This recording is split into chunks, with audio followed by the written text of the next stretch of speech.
Hi guys, welcome to my vlog, Lyrids the Internet sa aking Facebook profile. So ngayon mag-tutorial tayo kung paano mo makikita ang iyong o kung paano i-open ang iyong ads sa iyong Facebook. So buksan mo ang iyong Facebook, ayan, i-click mo siya.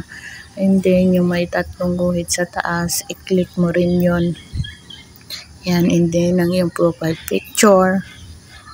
Pagkatapos, ayan yung videos mo sa baba, i-click mo. Bago pili ka ng video na gusto mo, ayan, i-click mo siya. And then, see analytics ads or see analytics. Ayan. And then, yan din sa gilid niya, arrow.